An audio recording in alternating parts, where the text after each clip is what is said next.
Welcome back. आप सबका स्वागत है रितेश कॉमर्स क्लास में। मैं रितेश सर।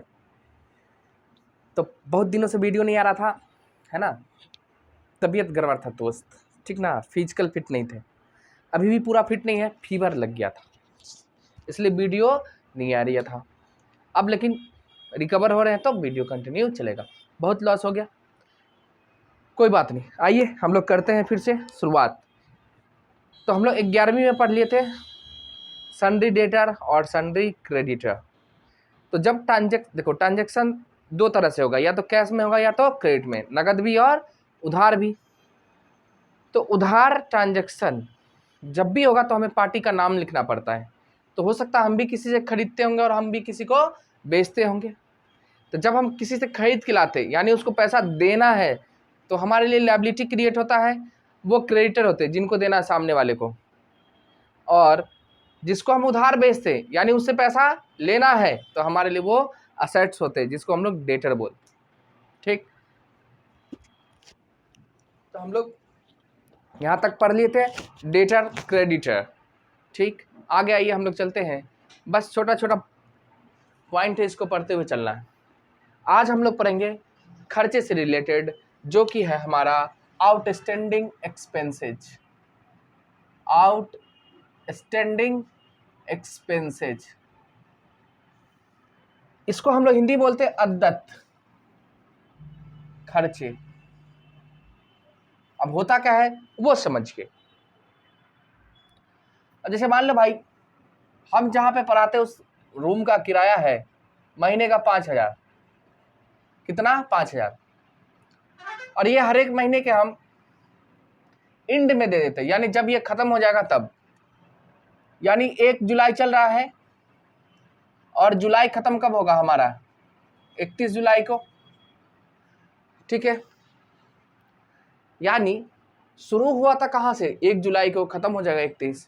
यानी ये रेंट किराया का पैसा हम कब दे देंगे? यानी 31 जुलाई को। यानी पूरा यहाँ से यहाँ तक यूज करेंगे रूम तब देंगे। मान लो आज 31 जुलाई है, 31 जुलाई।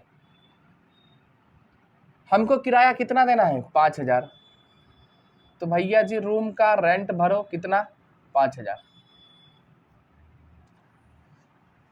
शाम हुआ, ऑनर आए बिल्डिंग का, रूम का, उनको देना था पैसा। अपने पास में मात्र कितना पैसा था? 3500। यानी कैश में हमारे पास में था 3500। यानी कैश पेड कर दिए, दे चुके हैं कितना? 3500। और कितना बाकी रह चुका है? बाकी रह गया हमारा 1500। ये रह गया बाकी। यानी जुलाई महीने का रूम रेंट था हमारा 5,000, उसमें से कितना दिए? 3500। तो बाकी कितना है हमारा? 1500। ये होगा केस? हो सकता, होता है। अभी नहीं है पैसा, नहीं दे रहे, अगले महीने दे देंगे, और क्या। अब सुनिए, तो यहाँ पे हमारा टोटल एक्सपेंस, ध्यान देना, टोटल खर्चा 3500 होगा, 1500 होगा या फिर 5,000। यानी रेंट का जो खर्चा होगा कितना होगा? कितना होगा? सर जी 5,000 तो लगता है, लेकिन दिए हम 3500, तो हमारा खर्चा 3500 है। खर्चा 3500। बिल्कुल गलत, 100% गलत। जानते हैं क्यों? आपका खर्चा टोटल 5,000 है। अरे भैया रेंट कितना है? रेंट, रूम का किराया जो आप यूटिलाइज कर लिए, बेनिफिट जो यूज कर चुके हैं पूरे महीने, तो रूम का किराया एक्चुअल वैल्यू ये होता है। आप पेड कितना किए नहीं किए वो नहीं। तो रेंट यानी रूम का किराया 5,000 है, खर्चा हमारा टोटल कितना होगा? 5,000। तो एक्सपेंसेस जो है, खर्चे हमारे होंगे 5,000। ये तो कैश में दे रहे हैं ना। अब बता, अगला महीना ये जो बाकी रह गया नहीं दोगे पैसा? देना है ना, एक टाइम के बाद आपको ये भी देना पड़ेगा। और ये कैश में हम दे दिए। ये जो 1500 बाकी रह गया, इसी को हम बोलते हैं आउटस्टैंडिंग एक्सपेंसेज। यानी ये हो जाएगा हमारा आउटस्टैंडिंग रेंट। यानी ये खर्चा देना है, ड्यू हो चुका, यानी खर्चा हो चुका है, लेकिन पेमेंट अभी नहीं किए हैं, बाद में कर देंगे। बेनिफिट हम ले चुके हैं, बेनिफिट ले चुके हैं लेकिन पेमेंट नहीं किए, यही ना हुआ। अब देखो आउटस्टैंडिंग रेंट, जुलाई तो पूरा हम यूज कर लिए, मंथ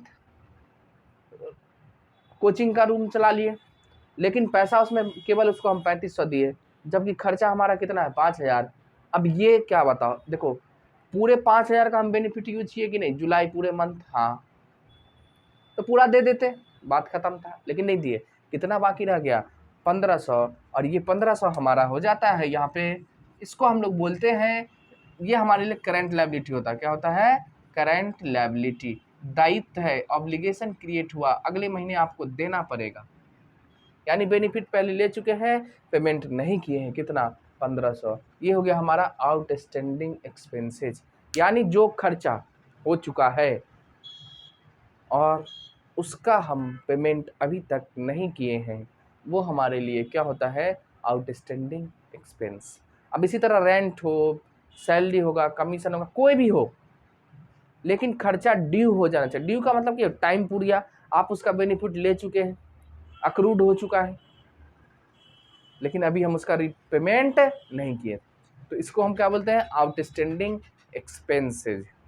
ये हमारे लिए क्या होता है, लायबिलिटी। कौन सा, करंट लायबिलिटी। क्या हमारे लिए, करंट लायबिलिटी। खर्चा आपको रूम रेंट दिखाना इतना ही है, ठीक है। अब देखो ये इसके लिए भी एक कॉन्सेप्ट आ गया, कौन सा, एक्रूवल कॉन्सेप्ट होता है। क्या होता है हमारा, एक्रूवल कॉन्सेप्ट। कॉन्सेप्ट ये हम आपको दूसरा पढ़ा रहे हैं, एक था हमारा बिजनेस इंटिटी या सेपरेट लीगल इंटिटी, दूसरा आ गया हमारा एक्रूवल कॉन्सेप्ट, यानी उपार्जन। ये कॉन्सेप्ट कहता है क्या, जितना भी खर्चा हो चुका है उसको उसी साल रिकॉर्ड करो, भले इसका पेमेंट आप किए हैं या नहीं किए। यानी रेंट के नाम पे हम कितना दिखाएंगे, 5000, ना कि 3500, ठीक है। खर्चे के लिए, इनकम के लिए भी यही होगा। अगर इनकम हम कमा चुके हैं, अगर इनकम कमा चुके हैं, अर्न हो चुका है, तो इनकम को भले रिसीव हो या नहीं हुआ हो, लेकिन हम कमा चुके हैं। मान लो हम कहीं जॉब करते हैं, हमको 20,000 का सैलरी मिलता, पूरे जुलाई काम कर दिए, लेकिन जुलाई का सैलरी नहीं दिया, फिर अगस्त में हम काम कर रहे हैं, तो इसका मतलब क्या, जुलाई का सैलरी हम कमा चुके हैं, इनकम कमा चुके हैं, आगे बढ़ा रहे हैं, तो इसको भी हम इनकम मानेंगे और आपको रिकॉर्ड करना पड़ेगा। किस कॉन्सेप्ट के हिसाब से, अक्रूवल कॉन्सेप्ट के हिसाब से। ये देखो सिद्धांत पढ़ते पढ़ते पढ़ाएंगे, और ये नहीं जो बीच में शुरू हो जाए कहीं से, आपको यहाँ बताया खर्चा कितना दिखाना है, इतना दिखाना है इसका, ठीक है। इसी के साथ एक और रिलेटेड होता है कन्वर्टिज्म कॉन्सेप्ट, वो कुछ अलग हो जाता है, इसको प्रूडेंस भी बोलते हैं, एक्रूवल भी बोलते हैं, ठीक है। तो ये आ गया हमारा क्या, आउटस्टैंडिंग एक्सपेंस। वो खर्चे होते हैं, यानी वो है जो खर्चा हो चुका है, ड्यू हो चुका है, लेकिन उसका हम पेमेंट अभी तक नहीं किए। तो नहीं किए, तो जितना हम नहीं किए हैं वो हमारे लिए आउटस्टैंडिंग एक्सपेंस होता है। यानी यहाँ पर रेंट का हमने एग्जांपल लिया था, आउटस्टैंडिंग रेंट है, और ये आउटस्टैंडिंग रेंट हमारे लिए करंट लायबिलिटी हो जाएगा। एक्सपेंसेस हमारा रेंट होगा, कैश पेड है, ये तो कैश में पेड हो रहा है, कोई दिक्कत नहीं है। तो ये था हमारा आउटस्टैंडिंग एक्सपेंसेस, कोई दिक्कत नहीं। अब देखो इससे हमको और क्या क्या पढ़ना है, प्रीपेड एक्सपेंसेस, फिर इनकम, अक्रूड इनकम बोलते हैं उसको, यानी कमा चुके नहीं आया, और एक होता है एक इनकम रिसीव्ड इन एडवांस। तो चार वीडियो बनाएंगे अभी, जस्ट आपके लिए छोटा छोटा, अभी केवल आउटस्टैंडिंग का ये रहा। फिर हम मिलते हैं अगले वीडियो में। अगर आप नए हैं तो चैनल को सब्सक्राइब करें, वीडियो को लाइक करें, और दोस्तों में शेयर करना ना भूलें, और कमेंट जरूर करें, ठीक है। चलिए हम लोग फिर मिलते हैं अगले वीडियो में, तब तक के लिए बाय बाय।